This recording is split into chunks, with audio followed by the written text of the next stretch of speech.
1 centimetre পুরু সীসার পাতের তৈরি একটি ফাঁপা গোলকের বাহিরের ব্যাসার্ধের দৈর্ঘ্য 6 সেন্টিমিটার।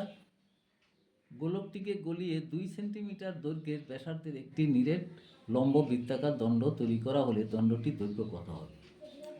তা আমরা এখানে 1 সেন্টিমিটার অঙ্ক স্টার্ট করছি। 1 সেন্টিমিটার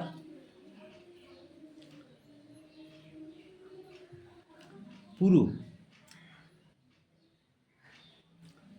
সীসার পাতের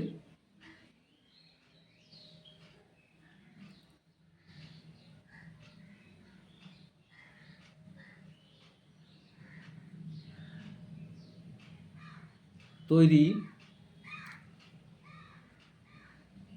ফাঁপা গোলক আছে। ফাঁপা গোলকের বাইরের দিকের ব্যাসার্ধ, তো এখানে আমরা লিখতে পারি বহি ব্যাসার্ধ সমান হচ্ছে 6 সেন্টিমিটার। তাহলে অন্তর ব্যাসার্ধ কত হবে? অন্তর ব্যাসার্ধ হবে 1 সেন্টিমিটার কম।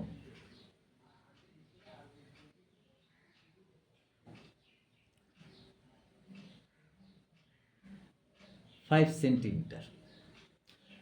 গোলককে গলিয়ে যে দণ্ডটি পাওয়া যাবে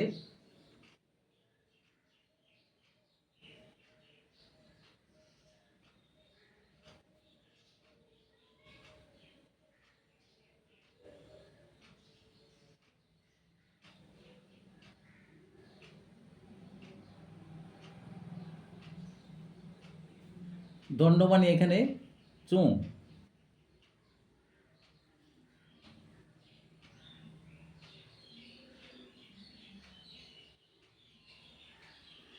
যে চোঙটি তৈরি করা হলো তার ব্যাসার্ধ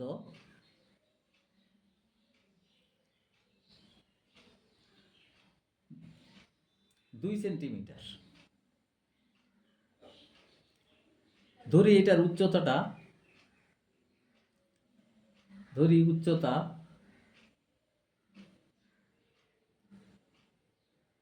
মানে দৈর্ঘ্য আর কি,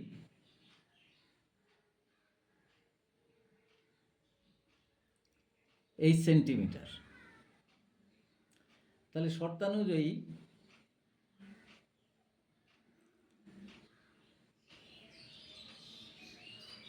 আমরা দণ্ডটির আয়তন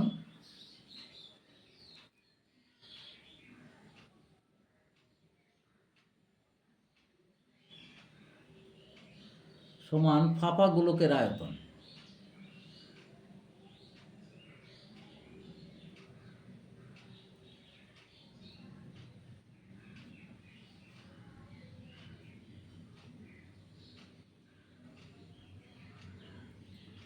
তাহলে দণ্ডটি মানে চোঙের আয়তন হচ্ছে pi r square h, pi into 2 square into h equal to হচ্ছে 4/3 পাই ইন্টু ফাঁপা গোলকের আয়তন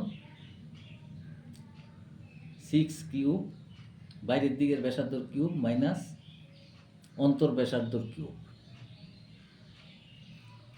তাহলে এইচ ইকুয়াল টু হচ্ছে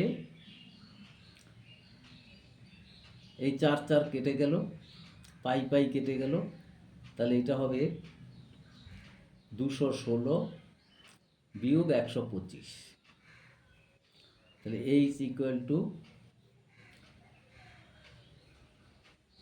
1/3 গুণিত 91, এখানে বিয়োগ করলে 91 সমান এইচ ইকুয়াল টু হচ্ছে 30 পূর্ণ 1/3 সেন্টিমিটার। তাহলে দণ্ডটির উচ্চতা, উত্তর হচ্ছে দণ্ডটির উচ্চতা সমান হচ্ছে 30 পূর্ণ 1/3 সেন্টিমিটার।